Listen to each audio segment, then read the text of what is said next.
एउटा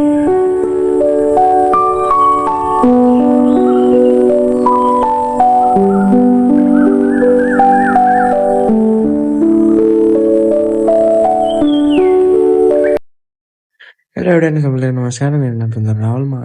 हामी गइरहेका थियौँ हामी बेरीतिर घुमघाम गर्न, यस्तो रमाइलो गर्दै गर्दै आउने। अब त्यहाँ भैँसीको खाल्टो निरे त्यहाँ गोबरमा मैले क्या चोच लगाएर टेकेर मेरो खुट्टाको हालत हेर्न सक्नुहुन्छ कस्तो भएको छ। मेरो चप्पल पनि त्यही गइरहेको थियो, आमा चप्पल च्यातिसकेको थियो।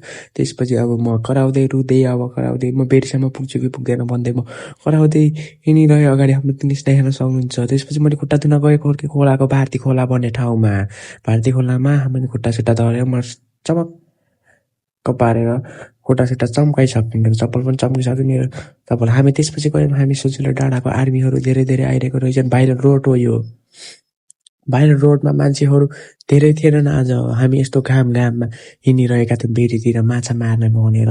माछा छाछा कति मर्छ थाहा छैन, हेर्नुहोस् लास्टसम्म। ओए त्यो पारी हो, हामी त्यहाँ डाँडादेखि तल्लो डाँडामा जानुपर्ने हुन्छ। त्यो डाँडामा हुन्छन् धेरै धेरै माछाहरू भन्ने ठाउँहरू फेरि।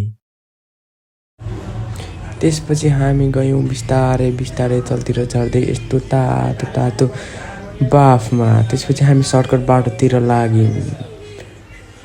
सर्टकट बाटोदेखि हामीलाई फेरि पिक्न बहुत चाँडो हुन्थ्यो। यहाँ फेरि बाघ भालुको धेरै धेरै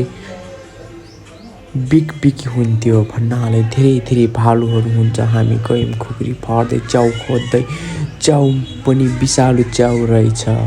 ओए मेरो खाप्सो हेर्न सक्नुहुन्छ, म डढेर कालो भइसकेँ। अब यहाँ जङ्गलमा धेरै भूतहरू हुन्छन् भन्दा भन्दा हामी भेरी पुगिसक्यौँ। भेरीको छाल हेर्न सक्नुहुन्छ कति खतरा छ, हेर्न सक्नुहुन्छ। हाम्रो ग्याङहरू छोटा छोटा ग्याङहरू बडा धमाका। त्यसपछि हामीले बल्छी सल्छी बनाएर बल्छी थाम्न तर्फतिर लाग्यौँ। बल्छी बनाएको मैले देखाएन। त्यसपछि म बल्छी तान्ने भनेर जान्छु, म केही शब्दहरू बोलिरहेको छु, भ्यागुता कराएर ट्यार ट्यार। त्यसपछि मैले बल्छी तान्न गएँ। बल्छीमा माछा लाग्छ कि भनेर तानिरहे माछा त लास्टमा ठुलै मानको ठेर पो परिरहेको रहेछ, आउँदै नआउने। तानिरहेको छु म। अब म त्यहाँ कुरा गर्दै ल तानिरहेको छु। लास्टमा ठुलै माछा पऱ्यो भनेको त माछै नपरेर म ट्वा भइदिएँ।